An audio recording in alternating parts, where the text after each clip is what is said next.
கரூரில் நேற்றைய தினத்தில் நம்முடைய முதலமைச்சர் விஜய் அவர்கள் பேசிய உரையாடலை கேட்டபோது ஒன்று தெளிவாக தெரிஞ்சது.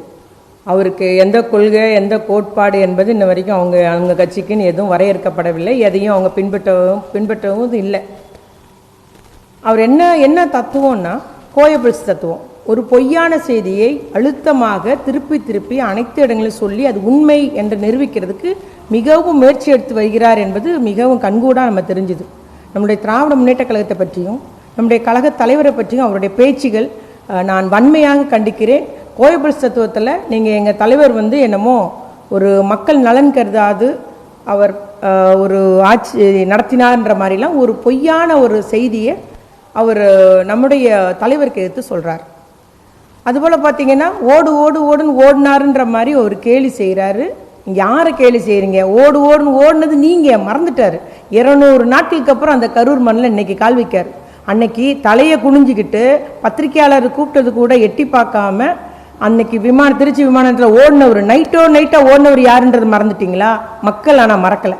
நீங்கள் நேற்றும் அதே மாதிரி தான் ரிஹர்சல் பார்த்துட்டு ஒரு நேற்றும் அதே போல் இந்த கரூர் சம்பவத்துக்கு காரணமும் அதிக அளவு கூட்டத்தை கூட்டி நீங்கள் ஷூட்டிங் எடுத்தீங்கன்றது தான் உண்மை. அது அங்கே ஏரியா மக்களுக்கும் தெரியும், தமிழ்நாட்டில் உள்ள அத்தனை மக்களுக்கும் தெரியும் என்பதை நான் குறிக்கொள்ள விரும்புகிறேன். அப்புறம் சொல்கிறாரு கொத்து பரோட்டா போட்டோன்னு. 127 தொகுதிக்கு மேலே உனக்கு கொத்து பரோட்டா போட்டாங்க ஞாபகம் இல்லையா? உனக்கு கொத்து பரோட்டா போட்டது தெரியலையா? ஸோ அடுத்து அவரை குற்றம் சாட்டும் போது ஒரு கை உன்னை நோக்கி இருக்குன்றதை நீங்கள் ஞாபகம் வச்சுக்கணும். முதலமைச்சர் கட்டாயம் அதெல்லாம் ஞாபகம் வச்சுக்கிட்டு பேசணும். என்ன சொன்னாலும் மக்களை ஏமாத்திடலாம், நம்ம ரசிகர் கூட்டத்தை ஏமாத்தின மாதிரி ஏமாத்திடலாம் நினைக்காதீங்க. தமிழ்நாடு விழிப்புணர்வு பெற்றது. நிச்சயமாக சிந்திக்கக்கூடிய மக்கள் என்பதை நான் உங்களுக்கு அன்போடு கூறிக்கொள்ள விரும்புகிறேன். அப்புறம் வாஷிங் மிஷின் புரியலன்னார். மிக எளிதாக புரியும். கரூரில் எம்எல்ஏவாக இருந்த முன்னாள் அமைச்சர் திரு விஜயபாஸ்கர் அவர்கள், ஊழல் குற்றச்சாட்டுக்கு உள்ளான விஜயபாஸ்கர் அவர்கள் தாவாக்கள் இணைஞ்சதும் இன்னைக்கு தூய சக்தி ஆயிட்டாங்களாம். அதை தான் சொல்கிறாங்க. வாஷிங் மிஷின் தாவாக்கா என்ற வாஷிங் மிஷினில் போனதும் அவங்க எல்லாம் தூய சக்தி எப்படி ஆவாங்க? நீங்கள் தீந்து போன சக்தின்னு சொல்கிறீங்களே, அங்கேருந்து வந்த எம்எல்ஏ எப்படி தாவாக்களை சேர்ந்ததும் தூய சக்தி ஆவாங்க? அதனால் எண்ணி பார்க்கணும். மக்கள் இவருடைய நோக்கமே இன்னைக்கு கரூருக்கும் திருச்சிக்கும் போனது நோக்கம் ஒரே நோக்கம் இடைத்தேர்தல் தான். ஏன்னா இன்னும் வரைக்கும் பெரம்பூரில் போய் நன்றி சொல்லலை. ஆனால் அவர் கரூருக்கு போகிறாருன்னா இடைத்தேர்தல் நோக்கி பயணிக்கிறாரு. நீங்கள் மக்கள் தெளிவாக இருக்க வேண்டும். என்னைக்கும் இந்த ஒரு மாற்றம், இந்த நிலை கடந்த 5 ஆண்டுகளை தமிழ்நாட்டை எங்கேயோ ஒரு வளர்ச்சி பாதையில் எடுத்து சென்றது திராவிட முன்னேற்ற கழகம், எங்களுடைய தலைவர் தளபதியார் அவர் என்பதை நீங்கள் யாரும் மறுக்க இயலாது, யாரும் மறக்கவும் இயலாது.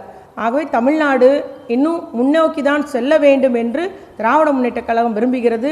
நீங்கள் இந்த மாதிரி ஒரு அரசியல் கோயபிள்ஸ் தத்துவத்தில் அரசியல் செய்வது நிச்சயம் கூடாது என்பதை, அதை யாரும் மக்கள் நம்ப மாட்டார்கள் என்பதை நான் இங்கு கூறிக்கொள்ள விரும்புகிறேன்.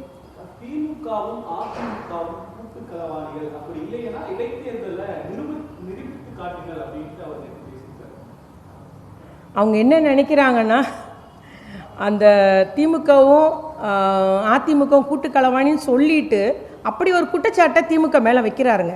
திமுகவுடைய வாக்கு வங்கியை நம்ம பெற்றாக வேண்டும், அதே போல் அதிமுகவுடைய வாக்கு வங்கியும் கரூரில் பெற்றாக வைக்க வேண்டும். பொய்யான குற்றச்சாட்டை நம்ம நோக்கி வைக்கிறார்கள். நம்ம என்றைக்குமே நம்மளுடைய கொள்கை பெறலாமல் பேரறிஞர் அண்ணா அவர்கள் தொடங்கிய திராவிட முன்னேற்ற கழகம் அதே கொள்கை கோட்பாடோடு இன்று வரைக்கும் நடைபெறுகிறது என்பதுதான் உண்மை என்பதை கூறிக்கொள்ள விரும்புகிறேன்.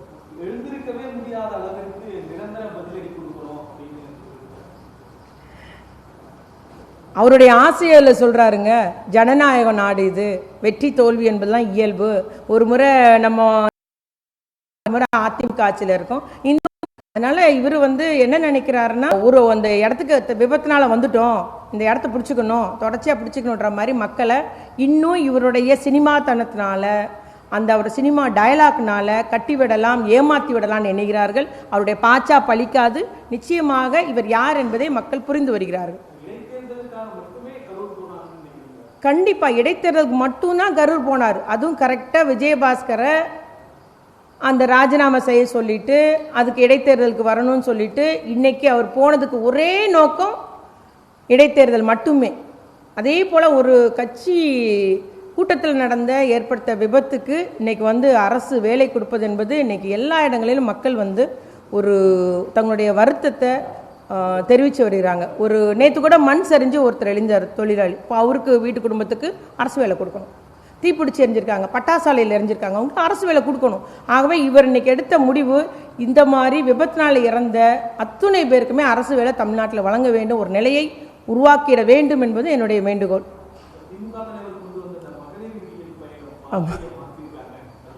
அது அன்றைக்கி நான் ஏற்கனவே சொல்லியிருந்தேன். அதாவது மாற்றோம்னு சொல்லிட்டு தமிழ்நாட்டு மக்களை நீங்கள் ஏமாற்றிட்டீங்க. மாற்றோன்னு இதை தான் சொன்னீங்களா? பேர் மாற்றத்தான் அவங்க சொல்லியிருக்கிறாங்க. அதனால தான் அதில் மகளிர் விடியல் பயணத்திலிருந்து விடியல் எடுத்துட்டு மகளிர் பயணம்னு பேரை மாற்றிருக்காங்க. இதுதான் மாற்றத்திற்கான அரசு.